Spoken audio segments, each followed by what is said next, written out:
Suivre également la météo du jour. Tout de suite, l'actualité internationale.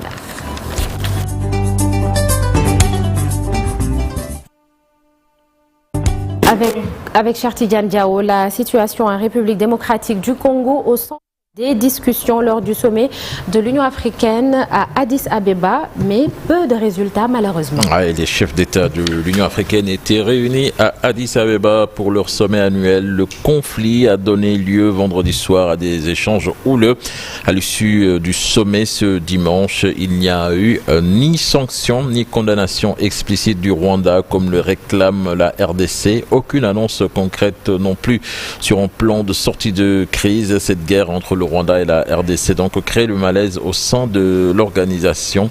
Vendredi avant-hier, la réunion du Conseil de paix et sécurité consacrée à cette guerre a été explosive. La RDC a plaidé pour que l'UA sanctionne le Rwanda pour son agression dans le territoire souverain. Furieux, le président Kagame a rejeté l'entière responsabilité du conflit sur la RDC. Une tension telle que la conférence de presse prévue à l'issue a été annulée. Et 48 heures plus tard, le communiqué final n'a pas encore été publié. Pendant ce temps, en République démocratique du Congo, le M23 et les soldats rwandais ont poursuivi leur avancée dans le sud Kivu après une journée de flottement. D'après un porte-parole de l'armée congolaise, ils sont désormais à Bukavu, la capitale de la province, mais la situation reste confuse.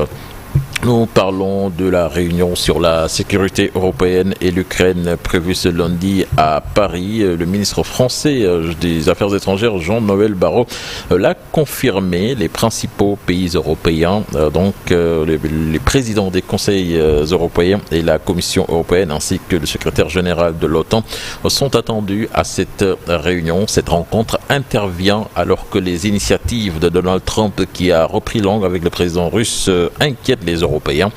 Le président américain a annoncé cette semaine qu'il rencontrerait son homologue russe en Arabie Saoudite pour engager des négociations sur l'Ukraine, où la guerre déclenchée par l'invasion russe entrera le 24 février prochain dans sa 4e année.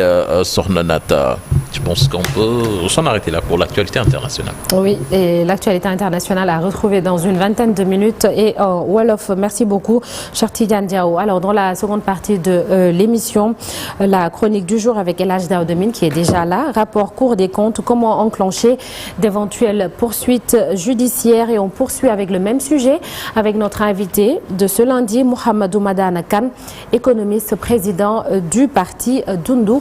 Il sera là aux alentours de 8h45. Tout de suite, la une des journaux parus ce matin.